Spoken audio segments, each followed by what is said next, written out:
একসময় মাইলের পর মাইল দূর থেকে যে নদীর গর্জন শোনা যেত, সেখানে এখন শুধুই ধুধু বালুচর। ভারত উজানে বাদ দিয়ে পানি আটকে রাখায় বাংলাদেশ অংশের তিস্তা এখন মৃতপ্রায়, যার সরাসরি প্রভাব পড়েছে দেশের বৃহত্তম সেচ প্রকল্পে। প্রতি বছর সংস্কার করা হলেও পানিশূন্য সেচের জন্য খনন করা খালগুলো সময় মতো পানি না পাওয়ায় দিশেহারা বিস্তীর্ণ অঞ্চলের কৃষক। নির্মল কাজ করতে করতে মনে করেন শেষের দিকে হয়ে গেছে, কোনো পানি পাই না। সরকার তেলে কেলেন কি হাঁকাও এটা ফেলে থুবার জন্য, এটা কৃষক মারি ফেলার জন্য এটা করছে। বাইরে আবাদ করি পানি নেই, 2,500 বোন নেই, এখন আমাদের লস, এখন আমাদের কোনো উপকার হয় না। রোজ 2,500 হয় মেশিনের পানি, 500 বা 300 এরকম হয়। এরকম হয় না, যার যেরকম জমি তার সেরকম পানি লাগে।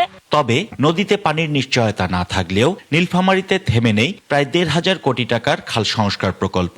এরই মধ্যে প্রায় 95% কাজ শেষ করার দাবি জেলা পানি উন্নয়ন বোর্ডের, অথচ এখনো অনেক এলাকাতেই পানি পায়নি কৃষক। দুই সাইডে বিশেষ করে হাজার হাজার একর জমি হবে, কিন্তু তবু এই সব জমি মোটর নিয়ে পানি নিয়ে আবাদ করতে হচ্ছে, কিন্তু এত বড় একটি ক্যালের আমরা পানি পাইতেছি না। প্রতিদিন খালি ক্যালেন্ডার খালি মাপজোকে হয়েছে, কিন্তু কোনো পানি তো আসেছে না।